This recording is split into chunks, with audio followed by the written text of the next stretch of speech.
welcome to Learning Beyond Boundaries. I'm your host Renuka, and together we shall be walking through this special series which focuses on one significant question.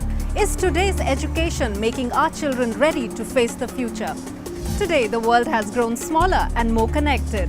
While there is an increasing mass of information, our understanding about how to make the world a better place hasn't shown similar progress.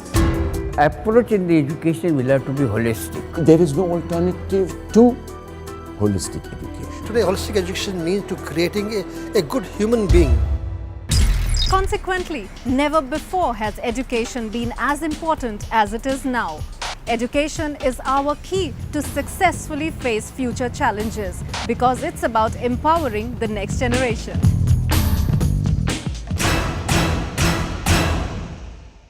Learning has to be practical and relevant, but there are several questions to be answered. How practical are academics today? Are community service initiatives undertaken by schools relevant? How encouraging is our approach towards sports? And finally, how relevant is our education system that equally focuses on several areas of learning besides academics? These students can be a good citizen of the country. He can be good in something, is not in the others. And understanding where is the passion and potential of the student, and then trying to provide the student that facility. The key part of holistic learning to me is about experiential learning. Access to information, new technology, global competition, new avenues and new challenges. Learning is definitely not easy in today's world. Learning Beyond Boundaries is a series which will bring to you the thoughts, views and ideas of eminent personalities from diverse fields about how they think education should shape the citizens of tomorrow.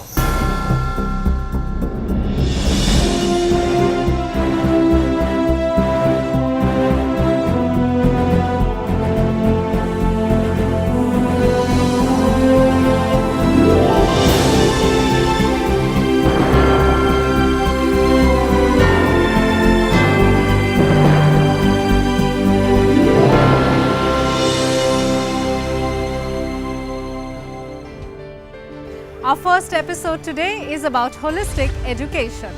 Schools around the world today focus on developing well-rounded students excelling in academics while at the same time offering them diverse platforms to hone their skills in the areas of sports, arts and leadership.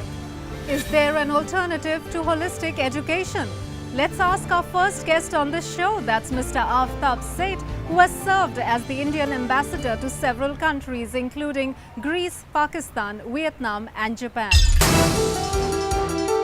Aftab Seth, an eminent name in the area of foreign affairs of India, was the Indian ambassador to Japan, Vietnam and Greece, apart from being the spokesman for the Foreign Ministry, holding prestigious positions such as the President of International Advisory Board and the Professor of Global Security Research Institute in Keio University, Japan.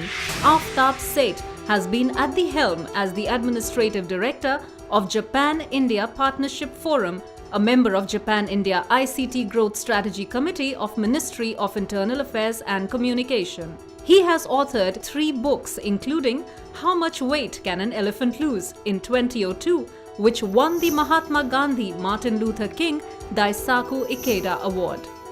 I think there is absolutely no alternative to holistic education. What does holistic mean? It means an all-round education. Obviously, everything cannot be learned in the classroom. The British Empire was won on the playing fields of Eton. What made Eton such a great school? Of course, academically it is extremely sound even today. The highest number of people getting into Oxford and Cambridge come from schools, elite schools like Eton. But what made schools like Eton in our own country, there are schools like the Doon School and other good schools, which believe in a holistic education, which means that you give equal emphasis to your sports, equal emphasis to your painting, to carpentry, to metalwork, to wood carving, to stone carving, to voluntary work in villages, to teaching the aged, to teaching young underprivileged children. This is all part of your education. To acquire leadership roles, to be prefects, to nurture younger children, to mentor them, to help them acquire the disciplinary rules of the school, to be harsh with them where harshness is required, to be gentle with them where gentleness is required, to be understanding of them where understanding is required. This is what seniors and mentors and prefects must be taught to do in looking after the young. They are the sort of intermediaries between the non-commissioned officers, if you like, between the teachers and the students. And you have to treat them like non-commissioned officers and give them that sense of responsibility and allow them to acquire these qualities of discipline tempered with gentleness. So does he really believe that holistic education is the future of learning? There is no alternative to holistic education, let me put it that way. If you just put a child in a classroom and make him mug up what he has been told to do as part of the course, he may do well in the odd examination, but he'll not achieve very much beyond that. He'll not achieve very much beyond that. Because books can only teach you, teachers can only teach you half the job. The other half of the job you get by getting knocked about a bit, getting pushed around a bit, because that's the real world. The real world is not a classroom. The real world is full of knocks and full of bruises and full of hurts and full of disappointments and full of heartaches. And the earlier that you learn this, the better you will be able to cope with your life when you leave school.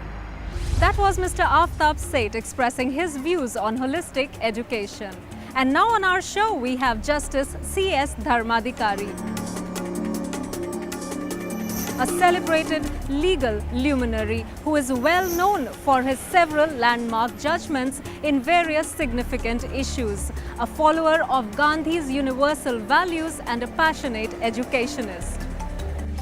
Now in the school, what is happening, there are schools where the boy's name even the teacher will not know because of the crowd. In a crowd there can't be any education, because in crowd what happens? Crowd has head but no brain, it has chest but no heart, they have hands but they are hands for destroying certain things, not for constructing certain things. Therefore, approach in the education will have to be holistic. Personality building, and personality building also in such a way that he should not know that he is being forced to do something. The boy should not know that he is being looked after as only a guinea pig. Belonging to a family of lawyers, Justice Chandrasekhar Shankar Dharmadhikari is the son of Acharya Dada Dharmadhikari, well-known Gandhian thinker and freedom fighter. Having been a part of India's Quit India movement in 1942, Justice Dharmadhikari is known for his outstanding and landmark judgments, especially relating to rights of women, children and prisoners. In his late 80s and going strong, Padma Bhushan Justice Dharmadhikari is very actively involved in social, economic, educational, Gandhian and Sarvodaya activities. There is a saying that where is wisdom, we have lost it in the education. Where is education, we have lost it in the knowledge. Where is knowledge, we have lost it in the information. And where is information, we have lost it in the Doordarshan. Information, knowledge, education or wisdom. He said, I went to the school, I wanted to learn, they went on teaching. So teaching and learning is a process which must go on simultaneously. Because education liberates the man. How true is that? Learning and teaching certainly go hand in hand. Holistic education is a very good word that you choose. The mother of all learning is doing. The boxing was encouraged, though it was not seen as one human being hitting the other.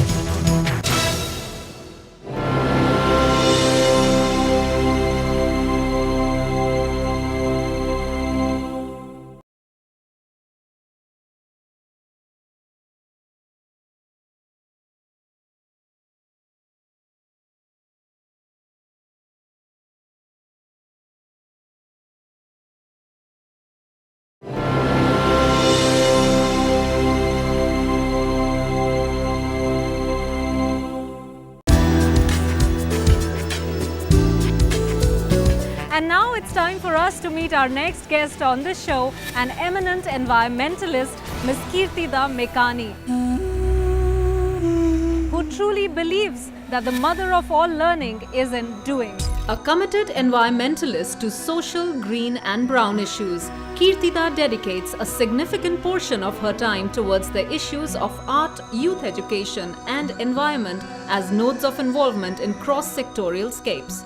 It is her strong belief that education is the single most important agent for harnessing and developing human potential, serving as a catalyst for change and the betterment of life on this planet. Today's learning is not just about academics, but it's about a well-rounded exposure. So I would like to coin the word, it's holistic, well-rounded learning. So when we talk about what you're doing in the classroom, learning math, English, sciences, social studies, you also need to be doing other things to hone certain soft skills which are going to be very important moving forward. The arts is an important component, sports is an important component, plus the outdoors, and the key part of holistic learning to me is about experiential learning. I would like to use this tagline, which is one of my favorite lines: the mother of all learning is doing. Through doing things, you internalize it. And when you internalize it, it stays with you for long term. The other things is the kind of skills also that will be needed for today and tomorrow are analytical skills. So we must equip them how to analyze things. It's not just about rote learning or being informed. It's about assimilating information and bringing your dimension to it.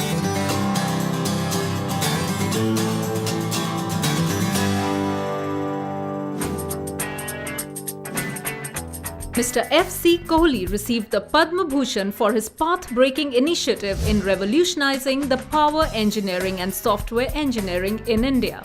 He is a visionary and is frequently referred as father of the Indian software industry. Does being a part of a sport teach us more than just that sport? Let's hear what Mr. Kohli has to say about this from his own experience. I think that is the only way to go about it. If you want people to grow up to be not only good citizens but productive citizens, that's the only way. They have to grow in many fields. I remember in my early days in school when the boxing was encouraged, though it was not seen as one human being hitting the other. Every game has a rule. You can't go beyond the rules, and you can't do something which is outside the rules. Then you enjoy learning, which you learn in these extracurricular activities even a lot more than what you learn in the classroom. Sports brings teamwork with discipline and is a vital part of holistic learning. Let's hear what Mr. Rajiv Katyal, Country Director of Global Indian International School in India, has to say about the need for a well-rounded development of a student in today's world. Holistic education basically means looking at a student from a 360-degree dimension. Looking at the student as a person who is just not good in one thing but can be good in multiple things, or he can be good in something and not in the others. And understanding where is the passion and potential of the student, and then trying to provide the student that facility to be able to exercise that potential, exercise that passion, develop in that area, so that when education is all about building the child's future, his future is secure in the area which he likes. That was Mr. Rajiv Katyal talking to us about holistic education, emphasizing on the need for us to widen our mindset and to accept the opening up of multiple dimensions, and within that, accept every new avenue as a healthy choice for pursuit of a career. Moving on, let's talk to retired Lieutenant General Sudhir Sharma about his views with regards to the ever-changing environment and how education is coping up with the same. The change is so rapid today, and the amount of knowledge which is being come into the domain is so fast and so good, and the methods of teaching, the curriculums are changing so rapidly, and the number of disciplines in the curriculum are increasing so much, and students want variety, they're innovative. The child today is so curious, he's so good. I'm so thrilled when I meet young students today. They have such a fertile mind, they're so inquisitive, and they want to learn more, and therefore it's become very important to package the education in a manner that he gets every kind of flavor into it. And that is a very dynamic challenge for everybody, for the people who create the curriculum, for the teachers who impart it, for students to learn the diverse things, and therefore it becomes, like you said, very challenging to how to impart that quality of high quality education which is really meaningful. Retired Lieutenant General Sudhir Sharma has handled distinguished leadership, staff, instructional and diplomatic assignments, including command of the largest operational force in the world. He has led and modernized the logistics of 1.3 million strong Indian army and was India's defense attaché in London. I feel that today holistic education means to creating a good human being who's fully rounded and who's fully alert to what's happening and able to cope with today's world. Therefore, holistic education today would imply to creating a rounded person, his ability to merge and live with this world environment as a good human being, doing his responsibility and duties to all and growing and employing himself. Every person doing an everyday job can be a leader. Physical aspect has to be taken care of. I believe entrepreneurship or entrepreneurs are born.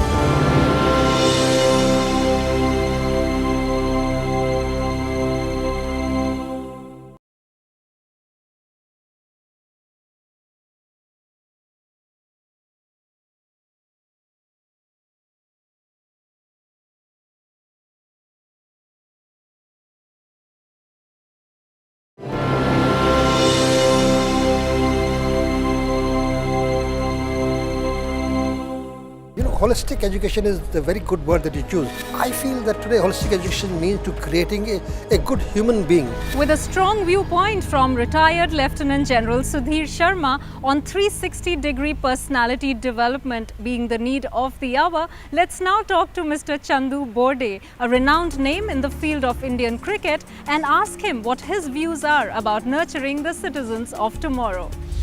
I would like to introduce all these sporting activities in a larger way, big way, so that these students can be a good citizen of the country and society, and they can help not only global Indian international but in other field also. Also their physical aspect has to be taken care of. Once you are healthy, you can go about with confidence. Your confidence level goes up, and then you can face any difficulties or any challenges successfully. And this is what we want global Indian schools to do that. Learning beyond boundaries in today's world seems to have gained acceptance far and wide, with steps being taken regularly to ensure that our education system is able to cope up well with the dynamic, challenging environment. Mr. N.R. Narayan Murthy, a name that needs no introduction, is the Chairman Emeritus of the global software consulting company Infosys Technologies Limited. Mr. Murthy articulated, designed and implemented the global delivery model, which has become the foundation for the huge success in IT services outsourcing from India. The purpose of education is to create a platform so that you can learn new things quickly. To me, a good education system is one that will help our children to understand how to learn quickly. Second, a good education system is one that will help us solve problems around us. So, such a system will help our children to absorb the theory that is taught in the class and apply that theory to understand the real world around them, understand the natural phenomena, understand the behavior of people, understand how things work. A good education system has to teach children to solve problems around them. Talking about holistic education brings us to a significant aspect of this topic, which is leadership and entrepreneurship. Can schools today inculcate this in their students? If so, how? Let's talk to Mr. Harish Doraiswamy, who is the Deputy CEO and Chief Operating Officer of the Global Schools Foundation. Qualities of leaders and entrepreneurs are broadly similar. They have to set direction, they've got to decide what risks to take, and what risks not to take. And they've got to convince people of the vision. So in many ways, it is similar. So we run a Center for Leadership and Entrepreneurship, and where we really expose children to not just lecture series and so on and so forth, but also get them very practically into situations which require entrepreneurial thinking and leadership. You don't need to be designated a leader to lead. Every person doing an everyday job can be a leader, and that's a value that we try and inculcate into all our children. So today it's not only about academic excellence, it's about holistic education. I believe qualities of leadership and entrepreneurship could be nurtured in young minds. Children are naturally creative. They tend to make connections with themselves, with their parents, with the environment, and with the technology. In this process, they are trying to grasp as much as possible, assimilate as much as possible, and also contribute back in their own little devilish and mysterious ways. I think this process allows them to grasp a lot of qualities, including qualities such as leadership and entrepreneurship. A wise man once said, if a blind man leads another blind man, both of them will fall into a ditch. So I think it's extremely important for us to groom leaders. It is our prerogative to nurture the leadership and the entrepreneurship qualities amongst our young children. If we don't do that, we will not be able to do the full justice to our children who would want to realize their full potential or possibly excel their potential in their future life. Continuing our discussion on leadership and entrepreneurship, our next guest throws light on a very different school of thought. We have with us Mr. Boon Yoon Chiang, who is the Chairman of Board and Managing Director of Jardine Matheson Group in Singapore. The first local to head the international conglomerate, Mr. Boon Yoon Chiang has been with the Jardine Group since 1967. Awarded the Public Service Medal by Singapore government, Mr. Boon serves on the board of the Singapore International Chamber of Commerce and is the Honorary Secretary of the Singapore National Employers Federation. I believe entrepreneurship or entrepreneurs are born.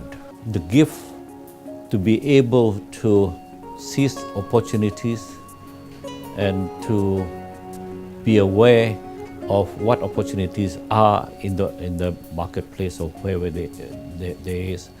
I mean, it's embedded in you when you are born, I believe. Although along the way, I mean, you acquire equipment, wisdom, and the rest of it. And now that we've heard the views of our eminent guests associated with the Global Schools Foundation, let's hear how the path enlightened by the thinking of these intellectuals are ensuring the inculcation of holistic learning and overall development of the citizens of tomorrow. My child is getting a strong academic foundation and at the same time a strong platform for holistic development. Her confidence is amazing. I am a GIS parent for the last 4 years. I am amazed at the opportunities and exposure given to children at nursery itself. My daughter started as a shy child in class 5, but now the constant exposure through assemblies and other extracurricular activities within the school, she has grown so much in confidence that last year she was a central character in a play. I would have never imagined 6 years back that it was possible. So for that I thank GIS. GIS encourages holistic development. My son plays tennis, and the support he has got from Gold Squad has helped in boosting up his confidence. The Global School 9 Gems program is an absolutely wonderful way of working positively on holistic learning.